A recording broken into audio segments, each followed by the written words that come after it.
Lise Pressac vous accueille dans le Club de l'été sur Europe 1. Nous sommes toujours en direct sur Europe 1, il est 10h13 et nous sommes ensemble jusqu'à 11h avec notre invité, l'écrivain Éric Emmanuel Schmitt.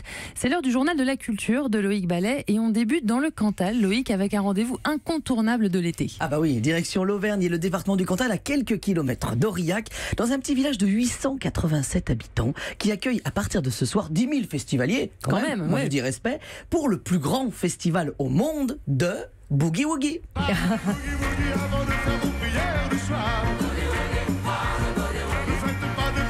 Et oui, les fans de Boogie Woogie se donnent rendez-vous au cœur du Massif Central. La commune s'appelle la Rock Brou pour célébrer ce style de musique. Alors, un style de musique né au Texas au 19e siècle, voilà. Mais aussi, moi je ne savais pas avant de préparer cette chronique, je vous donne l'info. En tout cas, le Boogie Woogie est un blues rythmé, accompagné d'un piano sur lequel on va danser. Et on dit même que c'est le précurseur du rock and roll quand même. Donc dans les années 50. Alors donc pour vivre tout ça, rendez-vous à la Rock Brou où à partir de ce soir et tout le week-end, 2 big bands joueront en simultané et vous attendent avec une pléiade de chanteurs, danseurs de haut niveau avec en parrain venu tout droit des États-Unis, Eric Bibb.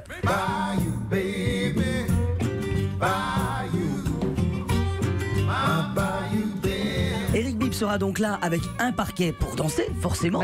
Voilà. Deux grands écrans géants, 3 pianos sur scène et surtout 70 artistes venus du monde entier. C'est une idée formidable. C'est le festival de Boogie Woogie. C'est ce soir et c'est jusqu'à dimanche.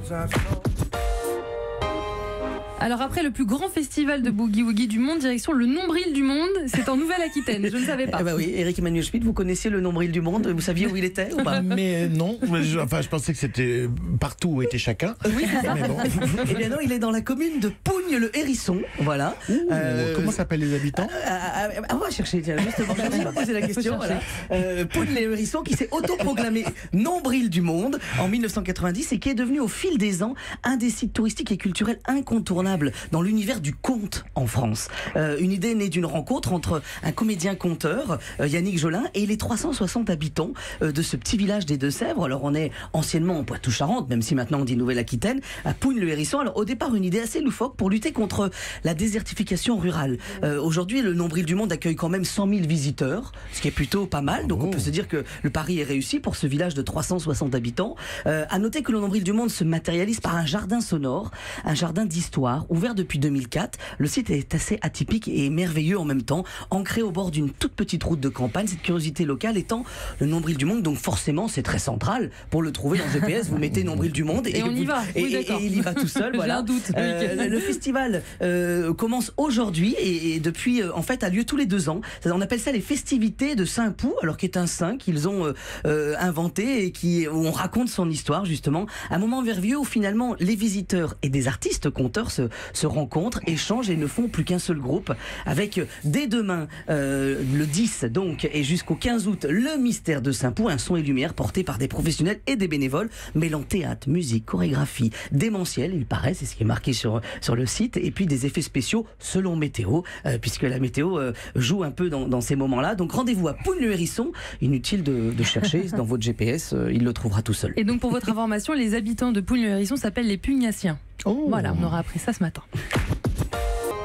Et Loïc, on termine par une invitation à danser à Istres. Eh bien oui, effectivement, ça se nomme les Jeudis étoilés de Istres. Alors on parlait de météo qui influe. Effectivement, ce soir, c'est annulé, on vient de l'apprendre. Il y a une vigilance orange lancée par Météo France. Donc il n'y aura pas de jeudi soir à Istres ce soir. En tout cas, voilà, on est dans les Bouches-du-Rhône, au bord de l'étang de l'Olivier. Mais il y en aura le jeudi prochain. Alors c'est quand même la 4e édition. L'idée en fait de ces soirées, les jeudis soirs, c'est chaque jeudi, on associe une danse et une ville du monde et on va voyager. Alors quand même, jeudi prochain, ça sera tango à Buenos Aires.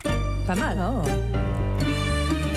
Et alors l'idée c'est qu'on danse, on apprend aussi cette danse-là. Il y a des artistes, il y a des effets pyrotechniques avec un immense feu d'artifice. Jeudi 23 août, ça sera rock à Memphis.